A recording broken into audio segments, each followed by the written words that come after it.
I just did a show with 1,400 people. Wow. Divorce sucks. Welcome to Divorce with Integrity.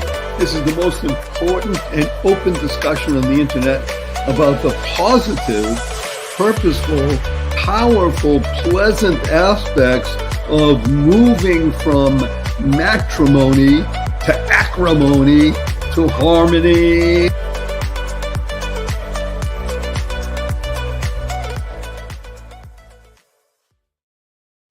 Good day, beautiful, bountiful, beloved, immortal beings, and good-looking people. If you're good-looking, it's always looking for and finding the good. And you have found good because you consciously and conscientiously tuned into Divorce with Integrity. Yes, it's not an oxymoron. It can be done, and it's being done more and more, maybe because there are more divorces, but also because I believe that people are far more cognizant of living in reality rather than living in a fantasy. Now, by the way, it's not easy to do. I think that the transition from being married for a certain period of time, let's call it anywhere from 5 years, 10 years, 15, 20, 30, and then moving away from that really causes some turmoil in the human being. But we're not concerned about the human being at the moment. We're concerned about kids. Of course, not human beings. Um, we talked about last time the issues that surround kids when there's a divorce. Now, again, we're not talking toddlers, maybe up to, let's say, the age of 3, but I think certainly from the age of 5 to the age of 15, there is a word that I like using, angst, because I learned that when I was in high school. Teenage angst. What a great word, A-N-G-S-T, angst. And there's no greater angst in the world than a teenager. And I don't know really what it means other than it gives license to teenagers to do what they want. But we're going to discuss today with wonderful Esty and fabulous Lori. And I think Joe will be joining us. And we have to talk about what happens when kids rebel. In other words, we had something called a family unit, and now it's broken in certain ways, and kids have to navigate, but without a roadmap. With adults, generally speaking, always of course, but generally speaking, adults have more of an idea of where they want to, what they want to do, and how they're going to do it. Whereas kids have no roadmap. This is brand new. They didn't expect it even, and oftentimes they don't know what to do with it. I have that same situation in my own family and in the members' family of people getting divorced and with 1 or 2 kids that are over the age of 5, and it's not an easy gig, I can tell you. I mean, I see it. So I'm going to pose the first question to Esty, and I got to tell you, wonderful kids, that I love calling you kids, that because you are, that we have over 330 of questions regarding this particular issue. Yeah, lots of people love Divorce with Integrity. And they like what we talk about, they like the transition, they like the understanding. When it comes down to it, deep in the tummy, there's stuff. What do you do with stuff? So let's go to you first, Esty, because you have, I believe, 5 children, correct? That is correct. The ages of 4 to the age of 15? Well, they got a little older, so 4 to 16. I'm sorry? 5 to 16 now. 5 to 16. Well, that's even more interesting because 16 is such an interesting, fascinating age. Now, you have, I would say, an advantage over most people. What is the advantage? That for good or ill, the marriage you were in was a very, how should we say it? It was built around a particular religious experience. Yes. It happens to be Jewish, but let's just use religious experience. And now that your former husband is still in that religious experience, you are less so, and it's I'm sure there's either unspoken or spoken issues with your children. I'm not sure if all of them or just the older ones? So again, I don't want to put you on the spot, but I do. Tell us about what happens in a situation when kids either rebel or question deeply what's going on. I mean, I think it's great. Actually, I think it's fantastic. I believe in developing critical thinking in my children. Right? If I'm not doing that, if they are not questioning, if they are just blindly following any belief system, they don't own that. That's not really theirs. They're following it until something knocks them over. And so, personally, I'd rather it knock them over when they're younger than when they're older. I don't need to raise someone who never rebels as a kid, and then when they're 37, they're like, oh, I never lived. Like, I don't need that. That's not what I'm doing for my family. I personally rebelled as a teen, actually. You said you rebelled as a teenager? I did, yeah. I grew up in an Orthodox household, and then in my middle and late teens was like, yeah, this is not for me. I'm a no, but thanks. And then just put in perspective. So you went away, went away, came back, went away again. Yeah. So, and each time was through inquiry, through learning. Obviously, there's always emotionality involved. But I left religion because it didn't make sense to me. I came to it when it did, and I left it again when other things made more sense. And I have no problem with my kids' questions. They ask me all the time. What seems very interesting for me, I've always been totally fine if my kids were going to rebel. I kind of expected them to, because I did as a kid, and then they're not. My kids are hard. Their rebellion is almost to go like super hardcore, you know? And that in some ways was almost harder for me. You know, one of my sons, and he's working through it, but he's extremely embarrassed to be seen with me in public in any religious area because I don't look. This is real stuff. Now we're talking This about is super real. I don't look like your typical religious mom in our community.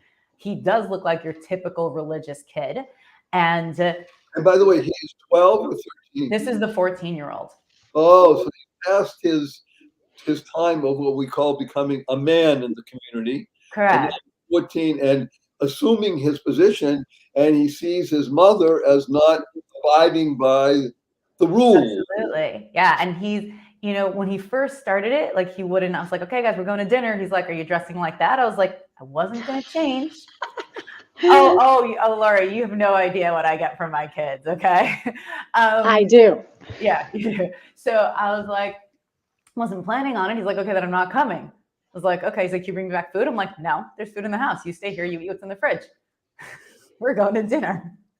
And in the beginning, I thought it was like a control thing. But then I spoke to my ex, to his dad, about the situation. And he helped me see, and I agree that really he's just embarrassed. He's completely and utterly mortified and afraid for his friends to see me. I'm like, you know, I go out like this all the rest of the time. Like I'm not, this is what I look like when I go places. But he won't be seen with me. He won't be seen with me. And unpack something. That's a boy. How boy. Is your 16-year-old is a girl? My girl is okay with being seen with me in public. Yeah. So they're more, and like you said, critical thinking, even though they may not be thinking like that. They're not doing critical thinking, but they're more open to mom going through her own stuff. I'm going to say yes. And one of the things my daughter said to me a while ago already was, listen, mom, I do me and you do you. And I was like, I taught you that. I've been teaching you that since you were in diapers. This child wore an apple box on her head to preschool because she thought it was a hat. And how am I to correct her? She thought it was a hat. She liked it. I thought she was adorable. I let her go. That's who I've always been. You want to do you. And I taught her that. I was like, oh, this is working very well right now. This is wonderful because, again, we have, thank God, thousands and thousands of people all over the world who are in this process of divorce with integrity. well, they have divorce. I'm not sure of their integrity, but they want to be. Let's be blunt. Everybody would like to be in integrity when the process is on the when you're on the other side, or you recognize that you can't. So I think this is truly wonderful. I want to just go to Lori for a few moments because Lori's not working in a religious environment. She's working more with women primarily, I'm sure some men as well, who are either divorced or getting divorced and concerned about the kids. Am I correct on that, Lori? Yeah, that's it's always a big concern. And oftentimes the people you're working with, are they concerned about kids that are under 5 or over 5? Over 5. Not a lot of divorce doesn't happen as much when kids are under 5 because everyone's so into the kids. My thoughts are it's not a common thing. So let's take your own situation for a moment, even though you're not divorced, but you were on the edge. Let's be blunt. Um, how were your kids responding to that? Are we talking about religion or are we talking about just that? Like, because I've Not yeah. religion, Okay. just the idea that, well, mom and dad are going to get divorced. What does that mean for me? What do I do? What's going It's on? terrifying. It's absolutely terrifying. I would encourage everyone to get a book called Primal Loss. It is the hardest Say thing I've ever had to read. It's called Primal Loss, Primal space loss. primal Um, love, LOVE. no, loss, LOSS. Oh, primal loss. Okay, Yeah. yeah. So it it's a very difficult read. And usually when people are getting divorced, I encourage them to read this book because this book will tell you everything not to do to your kids when you're getting divorced.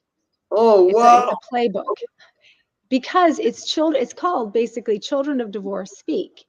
And my most horrific, there's so many stories in there and they make your heart hurt, and you will just make sure that you have an excellent relationship with your ex and that you just build back a community for your children to feel safe and secure. So primal loss. First of all, it's true. It's a loss, and it is the prime essence of children because Hmm. children are now in a place called a home. I'm presuming, by the way, let's just put the facts on the table. We're not talking about a how should we say it? We're not talking about a home that is dysfunctional, i.e., somebody's an alcoholic or an addict. We're not Right. talking about another, on just a little far away. We're not talking about a home where the parents are fighting all the time, probably because of one spouse. I'm telling you something again from family. We have one distant family, but still, husband and wife, and the husband is the product of a very dysfunctional home. Hmm. He was raised in a dysfunctional home where people yelled and hit and things like that. And for the first 3 years of their marriage, he really wanted to not be that way. Hmm. His father I passed tell away, them. and the stuff came out, Hmm. and it's very hard to stop it. Yeah. In other words, the because this is intergenerational, I think. Yeah. Well, I call it programming. From, age 0 to 12, and you're a kid, you spend 24 hours a day, except if you're in school, staring at your parents. And whatever they do, you have that being programmed into your brain. And I wish more parents paid attention to their behavior when no one sees this. But your kids, all they do is watch you. So be the role model. Wherever you go, always choose kindness to the people around you, and your kids will grow up that way, whether you're married or not to the dad or mom. Ah, very good. Whether you're married or not, this is so important. By the way, this is one of the reasons people love watching and listening to Divorce with Integrity because we have remarkable beings like Esty and Lori. I hope Joe was able to join us uh, because you're right. Choose kindness in any situation, even if you're not married, but especially if you are, because it's what people are tuning in for. They want to know, is there an antidote to these things like getting divorced and all the stuff that goes along with that's excuse the expression, not excuse, nasty. Well, yeah, one of the ways to get from nasty to integrity is called kindness. And it doesn't mean being a doormat. Esther, I think you said this so eloquently a few shows ago. It's not about being a doormat and saying yes all the time. It's about recognizing that you are you and you have a voice, and it's an important voice, but it's coming from a place of kindness, a place of love, a place of trust. Am I correct on that? Yeah. Oh. Yeah, I want to say something on this also, just on what Lori said with whether you're married or not. You have no idea if this kid was going to rebel if you had stayed married. It might have been worse. There's so much guilt that I think parents feel after they've separated for what they've done to their children. You've given them life, and then you've separated because separate is better than together. So pat yourself on the back for a good job, because if you'd have been better together, you would have stayed together and let go of the guilt of the damage that you're doing to your children by breaking up. This makes me so mad. It makes me mad because if you could have stayed together, I believe you would have. I know I would have. And you're apart because staying together didn't work. Are you going to beat yourself up for the rest of your life that you've ruined your children and your life? Or are you going to say, wow, how do I make this the best thing that happened to me and my children? Well, wait a minute. I can't change it. I can't change it. This is wonderful. I call that "Oh Shift." It's the title of my new book, because most of the time when people hear the word shift, they don't pronounce the F and the other stuff happens. It's "Oh Shift." And that was really wonderful. I love the, how should I say, the assertiveness of Esty and being aware of this, that, sometimes separate is better than together. Yeah, and if you could have been better together, then get back together. But if you can't and it's not, then figure out how to make it better separate. But again, it's better separate, not just for oneself, but for the kids. In other words, you're a mother. I told you one of my turning moments, one of my pivotal moments, because this is funny since we're talking about kids who are rebelling. So towards the end of my marriage, desperately trying to save it, meeting with therapists and community leaders, and one community leader that I met with, who himself was divorced, but whatever, said, he was remarried, and he sat me down. He's like, listen, Esty, if you get divorced, I'm just telling you, your kids are going to rebel. So you need to stay married. He's like, I know, I've met you and your spouse, and I see your situation. And I know you'd have a better life. Said this to me. I know you'd have a better life if you separated. But if you do, your kids might rebel. So you should stay together, have a worse life as an example for your children not to rebel. Yeah, and I was like, you must be out of your mind. 20 minutes in, and you see why this topic, rebelling the kids, is so important. It's so big because it's such a big deal. But one of my turning point moments was this.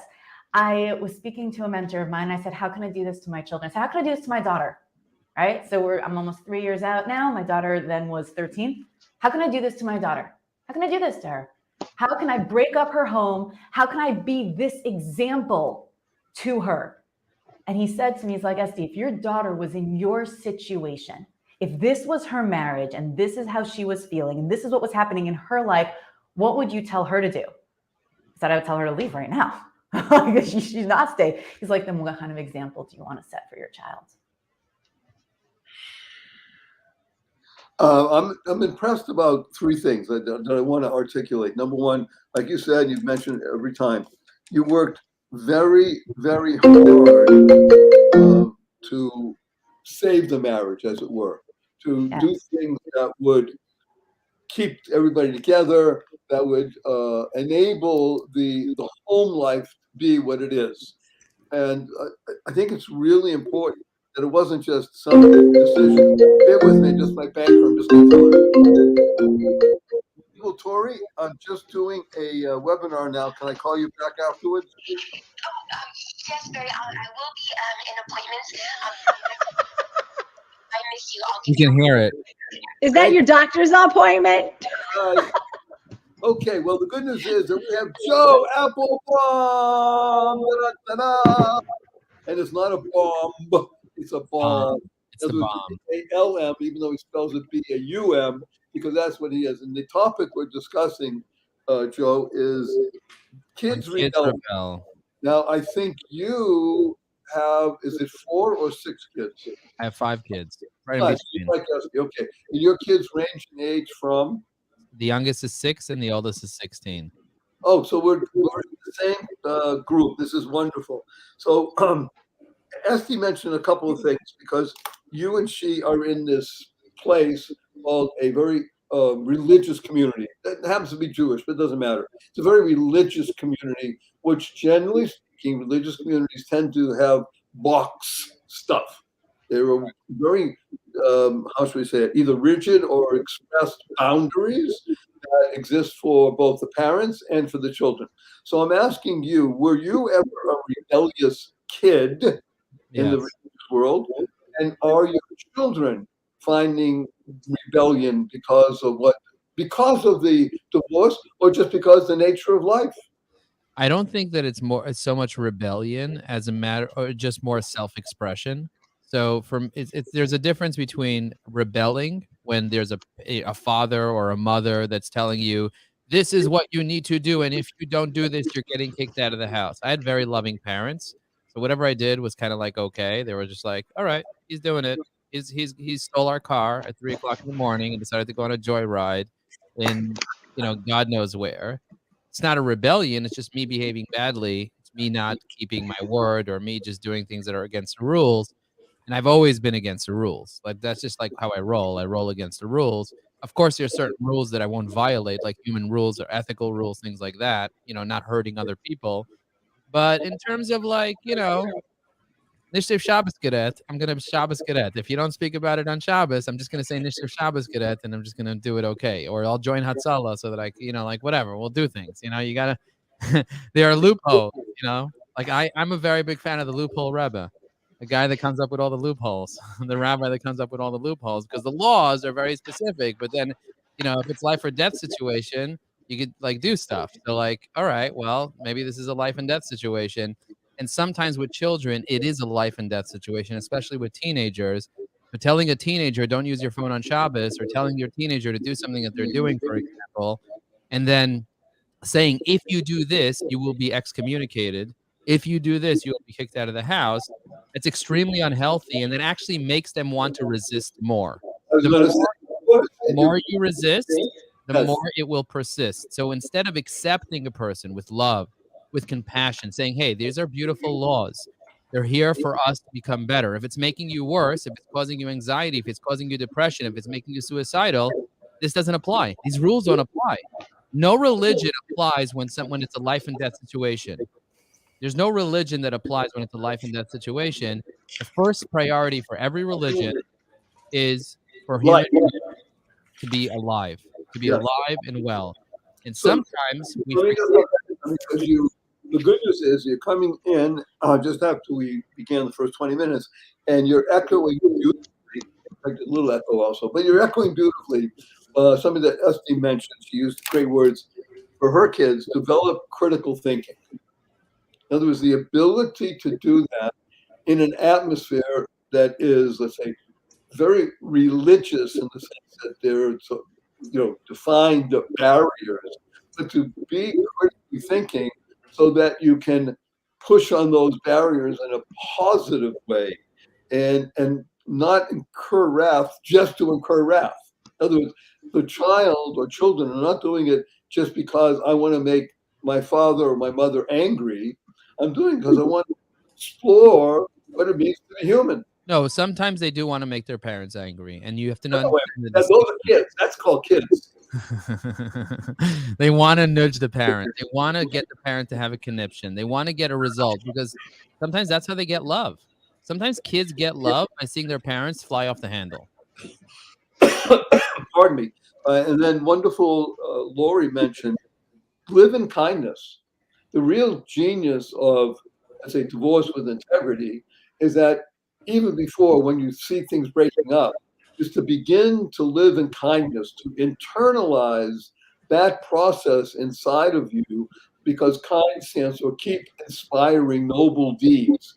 So when they see you living in kindness and you living well, there's an opportunity, it may take a decade or more, for others, in this case kids, to see that and eventually to have that as a real aspect of their lives, that they don't see mom and dad just as people who abandoned me, because that can happen too easily. Lori mentioned this wonderful book called Primal Loss, PRIMALLOSS. Right? Are you familiar with the book? Okay, No, I she haven't. says it's absolutely vital for people to get it and read it, because it talks about the ability to be kind in all situations. Again, we're talking about real stuff. Yes, Lori, please. So that book goes through um, stories of what it's interviews with children who are now 30, 40, 50, and they talk about what life was like when their parents divorced and after, and then currently today. And what you take from reading those stories is to be different. So let me ask you, because the people you work with, for good or ill, people are getting divorced. That's reality. They tend not to have 5 kids. They tend to have more, 2 or 3 maximum, but they're getting divorced. And what do you see as the main question or questions that the women ask? Because I assume you're dealing mostly with women, not men. What are the questions that the women ask vis-a-vis themselves first and their children? Um, I think the biggest thing is, how am I going to be protected? Right? Because I think when, I mean, Esty has a job, but if a woman doesn't have a job, it's a very scary place because she's been dependent on another person for so long. And then that instilling of to your children now becomes, make sure you have a job, make sure you're self-reliant, which is great. So, that wouldn't happen if people hadn't gotten divorced. So, there are some benefits, but it is what you make of it. And to never share, like talking back, like I tell my people, always speak kindly to your soon to be ex, because if you don't be kind, they're going to continue to say, well, that's why I'm not married to her. Secretly in the background, you want your children thinking, mom and dad could get married again tomorrow because they love each other. They just don't want to. Ooh. And do you think that that's a thought process even for a 10-year-old? Yeah. That's a thought process that will happen until a parent dies. In fact, there's a story, I was going to bring this up when I was talking about primal loss. In primal loss, there's a story about a woman, I don't know how old she is, 30s, 40s. She's getting out of the shower and her husband runs in because her grandpa's on the phone with news that her dad died. And the first thought she had was, damn, my parents will never get back together. Children will want their parents back together forever, even if they say, I don't want them together. They're terrible with each other. Inside, deep inside, these therapists have found out kids never give that up. So if parents are mean to each other, they're actually being mean to their child. So I always encourage, just treat the other person like you'd want to be treated. You don't have to live with them or like them. Just be kind. By the way, I'm going to ask a tough question. Do they listen to you? Uh, Sometimes, once someone gets divorced and they've fallen through this path, I don't really hear from them unless they have questions. But I give them a bunch of tools. Here are these tools you have in your tool belt. Whether they use them or not, I don't know. But that primal loss, I get calls from people all the time saying, that book is horrible. How do I not be that person? It's Whoa. But again, remember, this is divorce with integrity. And one of the greatest ways to acquire integrity for yourself, Joe has mentioned this a number of times in different shows, is you have to learn how to be kind to yourself and present that to the former spouse, even if you don't really feel it. In other words, kindness can be brought out, and it can go from what I'll call false for the moment into real because you practice it. Guess what? When you start practicing kindness, and all of a sudden she comes in the room, you don't start. You're you're in the kindness mode, and I think that everybody's also mentioned something like that. She is may not really want to be with her ex on a regular basis, but she'll be able to speak with him in a humane way. Am I correct in that, Esty? Didn't understand. One more time. That you when you see your ex, if it's just the two of you alone, that you will be able to speak to him in a humane, and kind way. All the time. Last night, it happened. Okay. A few things. One, the thing that Lori said, someone told me early on as well. He was a child of divorce. I'm not. My parents were married until my mom died. I need to understand this. So your husband, religious man, was a child of divorced No, parents. he's not. No. Someone else. Oh. A different. The husband of a woman that I know. They're older. They're grandparents already, many times over. And so told me to speak to him for advice and direction. Probably at least in his 60s. And he said to me, this man in his 60s is a child of divorce. He himself is divorced and remarried. And he said to me, Esty, your kids will never stop hoping that you get back together. He said, I never gave up my parents until one died. Exactly what Laura said. He said, I know my kids never gave up. Even when we got remarried, they still think we'll divorce our spouses and get back together. No, we can't. And so information like that, information like another woman said to me, Esty, never criticize your ex to your kids because they are half him. So when you criticize him, you criticize them. Finish. That's it. Like information like that, I took that to heart immediately. And last night I was exhausted. I was not interested in speaking to anyone. I was helping my daughter with something, and we're sitting together in bed, and the phone rings, and it's her dad. And this actually ended up as a really cute moment. Okay, you're gonna love this. I'm remembering the whole story now. I was very tired. It was late. I was helping her out with something, and he's calling, and I'm like, I can't talk to you now. And she's like, Mom, like, I'm not answering the phone now because I don't want to. It doesn't matter who it is. So then, of course, he calls her. And she's talking to him. He's like, oh, good. Oh, no, he calls again. And she's like, can I please answer it? That's what happened. Sorry. It was late. She's like, can I please answer it? I'm like, sure, you can answer it. So she answers it. She's like, hi, Dad. He's like, oh, good. I want to talk to you anyways. Asks her a question. He's like, is Mom there? She's like, Mommy doesn't want to talk to anybody. He's like, okay, well, then can you tell her to answer my question? I'm like, he's on speaker. I'm like, what question? I'm right there, right? I'm like, what question? I'm like, I'm so tired. I'm like lying there with my hand over my face to block the lights out. It's nothing personal. I just didn't want to talk to anybody.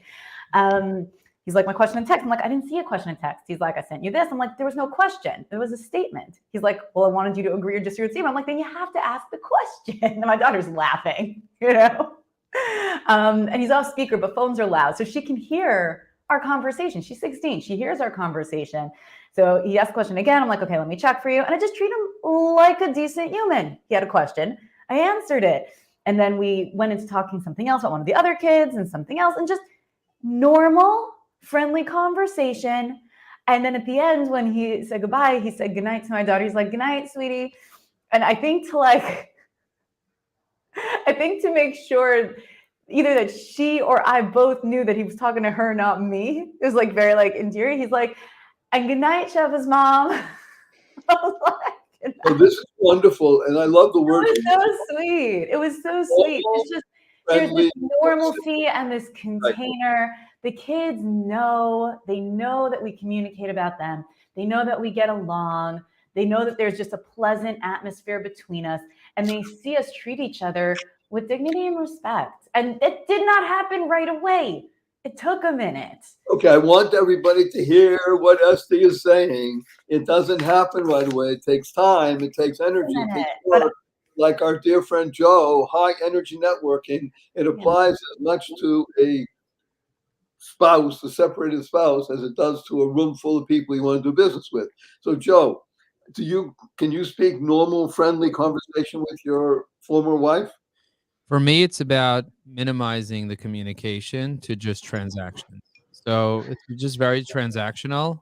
My relationship is just more transactional. It's that way. So one of the tips that I got is if your communication tends to be very heated, especially because it's very raw and it's very new, then just slow down the communication. So if I get an email that's very or a text message that's very heated, what I just request is, hey, I can't look at this. There's too much information over here. If you can send me an email and be specific with what you're looking for, I'm happy to help you. Let me know what you need from me. And usually I'll then get an email, and in the email, things will be explained a little bit better because it takes more time to write a subject line and to prepare an email. Well, then off the cuff text. So if things are communicating in a very heated way, usually just slow it down and change to email. And that's kind of like the advice that I got. For me, it's about always just, it's about the transaction more than anything else. Just removing the emotion from it. She is my partner with my kids, right? We are partners. And so there's transactional things that need to happen. And sometimes emotion gets injected into a request, and I see the emotion there, and I just move on. It's like, I don't have to be married to this person. I don't have to sit here and win and fight or turn it into whatever the story I have in my head. Maybe she didn't mean that, but Very good. I see an emotional comment that doesn't have a request to it. I'll usually just let it linger. Kind of like what Esty said, just like let it I linger. want to ask a question that is going to sound sexist, and I mean it this way, not sexist, but I mean it this way. Do you think, Joe and Esty and Lori, that what Joe just said, that's more transactional, that is a more of a male process than a female process? I think you could say that in general, but I think when you're talking about divorce, and just to be clear, my ex and I don't like go hang out and go for coffee, right? And there's still sometimes when I get a text from him that really irritates me, so I delete it because I don't want to read it again, and I don't have to. And that's just what it is. But I think that, fine, I'll stop protesting. Yes, yes, yes, I think it is. I think a guy will have an easier time making it more, it's more of a masculine linear processing trait to just say, okay, we're just transactional. And the woman's just like, what did he say? What did he mean by that? Do you understand that for 5 years we did a, and that is definitely a more. But you were I think able it's more to, masculine. I think it's more masculine. Like I think I like the idea of the word masculine and feminine rather than a man or a woman, because I know women that are extremely masculine and I know men that are extremely feminine. So I like the word masculine and feminine. Go ahead. okay, Lori, Uh, Esty said something really interesting. It's that it's when somebody says something, I know like when I was going through stuff with my husband, it's like everything he said irritated me. And sometimes, you really have to take that moment to go, okay, how am I going to respond to this? And you really have, like, you go, I got to put my big girl panties on, right? Or my big guy panties on or pants on, because you have to come back with as an adult, because it's so hard. It's so easy because you've been with this person for so long and you feel so violated, and then they say something. And if my friend Susie read the same text from my husband, she'd be like, well, that was really nice. And I'm taking it as like, he's a jerk. I can't believe he did that. So in that process, and what I teach my girls and men is to read stuff from your spouse as if you were somebody else, and not put your emotions into it or feel that violation. Just take it out of it. Like, take your head off and go, like what Joe and Nessie were both saying, put your like legit hat on and say, I am dealing with this as just a human. And things get a lot easier when if your husband or wife is coming at you and acting all emotional, rise above it and answer with calm and kind, and take that zip zap. It can't hurt you. You let it hurt you if you want to, but I teach people that's not possible. You can't be hurt by these words. Remember in school, yeah, sticks this and is stones? so high level stuff. I mean, the reason people watch this, listen to it, and share it is because you're touching on the wonderful essence of the human condition. Being able to have been closely aligned with another human being and produce children, and then at some point recognize that that is not the best way for me to live. In other words, I need to look out not so much for number one, but I need to realize that this is not the best way for me to progress in my life. Like you said, Esty, you got advice from a rabbinic authority who himself was divorced and said, well, you may not have a great life, but better for your kids. Well, we're at a point where I believe people are capable of recognizing that if I want to now not be married to this person, and I want to live in integrity in my life. Which is what we're calling it, divorce with integrity. Joe has been so helpful. He talked about 5 different kinds of marriages and such like that. The ability to recognize that I'm going to transition what I call O shift, got to be careful with the F, O shift, and move into a place that will bring greater benefits for everybody. Is that correct? What is the F? The F stands for friends. And the question is, are you friends with your ex or are you not friends? In my case, I'm not friends with my ex because that is what we chose. We chose not to be friends, but we are partners. Sometimes you're not friends with your partners. Ideally, it would be much better if we were friends, but we're not friends. And so if you're not friends with someone, you don't have to be enemies with them. During the divorce process, you become enemies. Why? It happens because there's a lot of disagreement and there's a lot of blame and but once you have an agreement, once you signed a piece of paper, once you either have a settlement or a court agreement, now you don't have to be enemies anymore. Now you could live with integrity and literally just be a partner if you have kids, but you don't necessarily have to be friends with the person, but you do have to not be rude and be kind.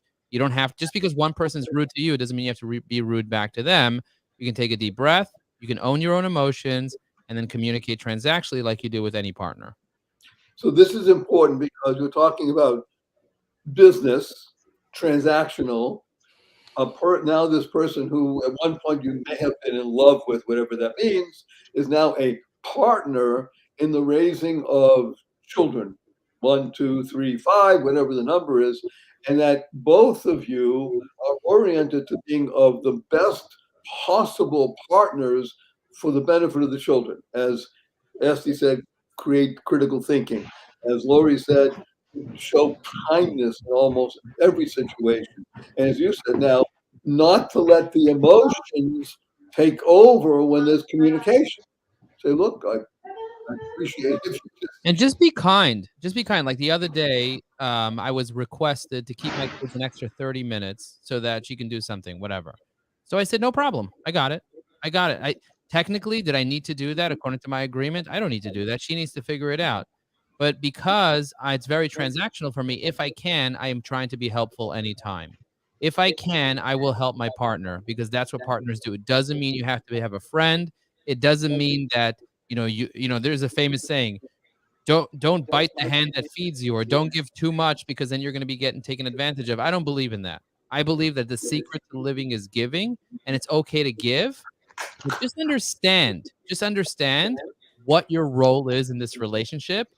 And just because you give, there's no expectation that they're suddenly going to become your friend or that they need to give you something back. Giving is just giving. And so I'm in the state of like, I'm willing to give, but I have no expectations other than doing whatever the agreement says. So this is wonderful on several levels. Number one, my book, best-selling book called The Joy of Living, How to Slay Stress and Be Happy, can be summed up in one word, giving. And it's available, by the way, for free, no cost. The ebook is also $14.95. You can go to my website, barryshore.com/ebook and get it. We have a wonderful couple that is underwritten a distribution of 100,000 copies of the book. Imagine that, $14.95 store, but they love it so much. They know it's both transactional and transformational. It's not just information; it's transformational. I urge everybody to get that because it's no cost to you.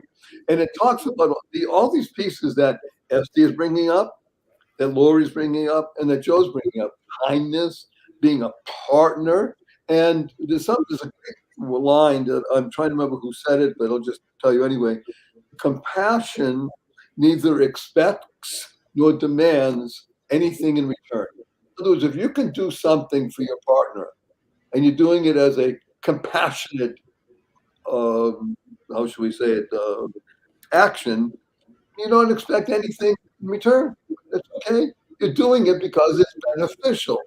And the genius of it, in my humble opinion, is the more you do that kind of process, that helps children. That helps children. You don't have to say to them, by the way, I'm taking an extra 30 minutes out of my life and getting, and da, da, da, da. Not at all. Just being and just doing, eventually it comes to the fore and children feel it. I'm being blunt when I say this. I was raised in a home that my parents didn't get divorced. And also it wasn't done, as you say, in let's say, 50, 60 years ago. But I can tell you there were a number of times when I spoke to my two younger sisters, Mommy and Daddy are going to get divorced because something's wrong here. And until they reconciled and channeled benefits to us in the form of love and hugs and making us feel wanted again. I will say one thing though, and you mentioned it before, and it's very important. Esty, you are beautiful, articulate, and unique in something. What is that? You are an entrepreneur. Now, were you an entrepreneur when you were married? For part of the time. Started out as an employee. Okay, so I spent. I was an employee for 10 years before I was a full-time business owner. I always had part-time side things. So let's say from when I got married, for the first 7 years, married 05. The first 7 years, I was employed. Okay, so it's interesting because I think Lori made an extremely important point. Now, she works with a unique set of people because she lives in a upscale neighborhood. It's fair to say, right, Lori? Yeah. Well, yeah, I guess it's upscale. I saw Lori's house. I went to visit. I went to her party. We met in real life. Wait a minute. You went to the thanks party? Thank you party. Yes. Thank you party. I did. Okay, so first of all, kids, I mean, we have to invest a few minutes in that. Tell me how that was. It was very cool to meet Lori in real life. I think that we were both different heights than the other expected. Wait a minute. I won't ask, but who's taller? I am 5'9" barefoot. You're 5'9" barefoot? Yes, sir. That's tall. That is very tall. And I like That's heels. tall. So you can find me on a regular day almost 6 feet or more. Yeah. Okay, and Lori, you're 5'4", 5'5"? 5'4". Okay, so that was an interesting revelation. Very nice. What else? It was cool to see the space that I always see as her background is like a real space. It was cool to see her home and the kids and her people. It was just really nice to see the environment and the joy. It was beautiful. I love that. Her husband. I mean, bringing. I was like, I heard about you. I can tell you, kids, that we get a lot of emails, and I'm going to make you feel very good right now. We get a lot of emails that say, I just love the humanness of these people. That means you people. They didn't necessarily the names, but these people. I love the humanness. They didn't say anything about me. They love the humanness. And I think that was what you just articulated by meeting Lori in person creates that unique bond, that flow, which is really something special. Now, Joe didn't join because he's in New York, and I didn't join. But you never know. There might be a time when all of us get together. I'll be in LA this coming week, so maybe we can. Let's get lunch. Great. Yeah, we could all do lunch. Barry, gonna fly over? Come on. You should think about it. Maybe we can go to you. Maybe we could all fly to you. You want to host us all? Why are you coming to LA? For fun. Good reason. As we say, there was something that was said a while ago that's been itching me. Can I comment? Something that Joe said about during the divorce process, your enemies. And I think that that is the default program for most people. And I think that it is something that a lot of people don't find they can escape. It's like, that's just what we are. And I just want to put out there that I believe there's another possibility, because in my process, I would agree that there was a lot of that there. It definitely started like that. But my commitment was we're going to be on the same team. Whether you're on my team or not, we're going to be on the same team. If you Best join, way, best we're on way the to same team. keep your friends close and keep your enemies closer. So yeah, you want your enemy on the same team for sure. Yeah, but what I'm saying is like my whole thing was it's not like me versus you, me versus you. My whole attitude and the points of my divorce process that, you know, were the least painful or the smoothest or just worked was where I was like, okay, focus is on the kids. Focus is on me. Focus is not on us fighting, on us enemies, on the battle and who wins more. It's not about, we all lost already. Okay. We all lost already. There's no more winners. Now, to me, it's just how do we make the best of this?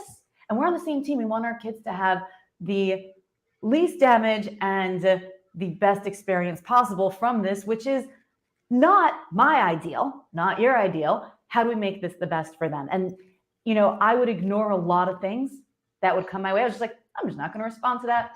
I have nothing nice to say to that. I'm just not going to respond to that.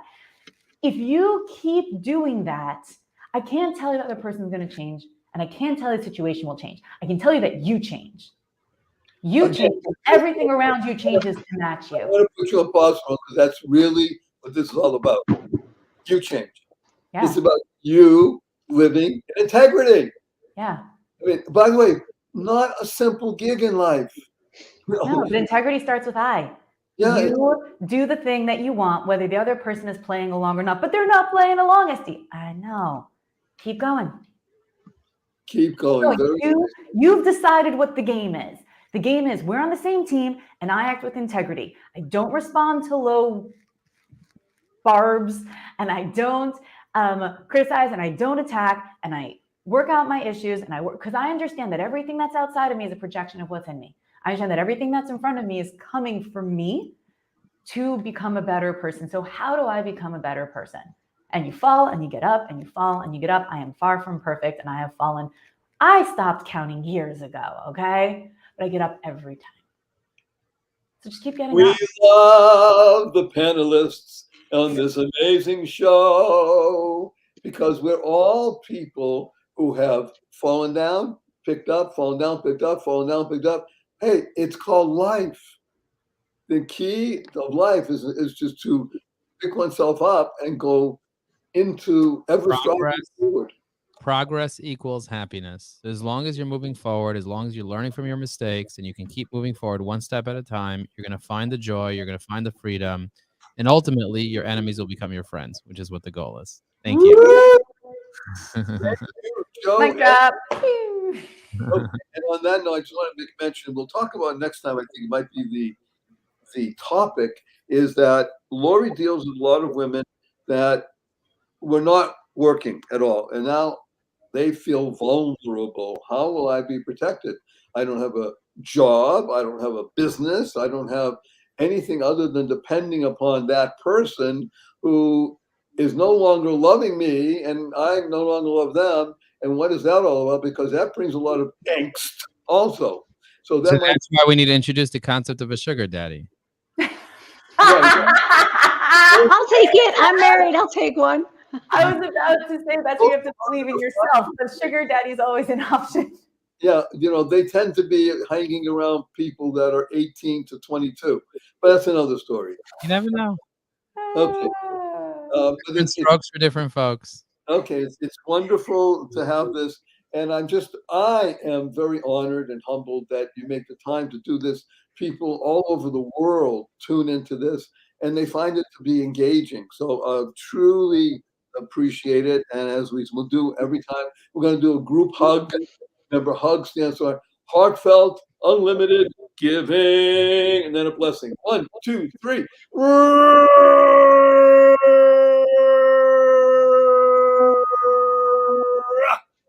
And our blessing is go forth, live exuberantly, spread the seeds of joy, happiness, peace, and love.